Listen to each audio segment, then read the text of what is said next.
Now for 7s, I still feel disappointed by something, but either the highs were high enough that it gave it a boost and I still think of the book well, or I'm left feeling this book just wasn't written for me. One book like this would be モテたかったが、こうじゃない、魔力ゼロになったおれは、あらゆるスパダリを魅力する愛され体質になってしまった.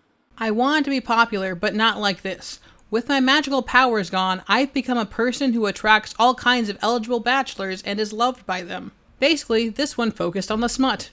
The premise was there to lead into the smut. There were a few points where I thought this would lead into world building, but it was set up for more smut. When it comes to my personal tastes, I like reading about emotional character interactions. I like the characters becoming different people because they met each other. I know what genre I'm in. I'm not shocked these novels have sex in them. One reason I've developed a preference for romances with sex in them is because it lets the characters go through normal steps of a relationship. Having grown up with shoujo manga, one of my pet peeves is when a character is stuck being tsundere so that they are narratively their own cock block. You are not going to progress in this relationship if you're trying to look like you don't want to be in it. In those kind of stories, it often feels like the tsundere character keeps fumbling their roles for personal growth so that the story will stay in a certain age limit. You don't need to have sex for character growth, but it's very normal in romance stories for the growth of a character to be blocked if they don't hit checkpoints. All of this is to say, stories like I Want to Be Popular but Not Like This, that go harder into the physical relationship side of things, may not be my jam, but I've got a lot more patience with them because I've suffered through the other extreme. Once again, I know I'm reading BL. There are plenty of readers who just want back-to-back sex scenes, and if that's what you want, I think this one's for you. As for why I cared enough to finish this book, and therefore why it would be eligible to be on this list, there was an interesting fantasy premise I hoped would pay off in the main character having interesting magical powers. This world has magic. Men tend to have a lot, and women tend to have a little.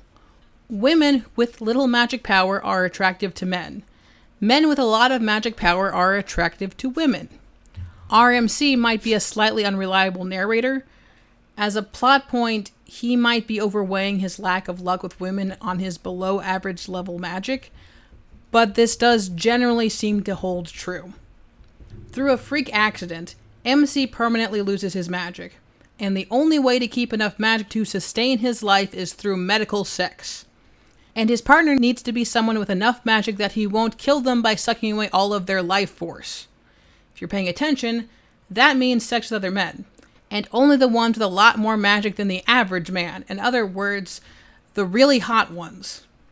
Luckily, MC's lack of magic makes him sexy as hell to those types of men, and they treat him the same as a beautiful woman. The thing is, aside from the handful of men that basically have more than double the average amount of magic, MC just looks like a normal dude.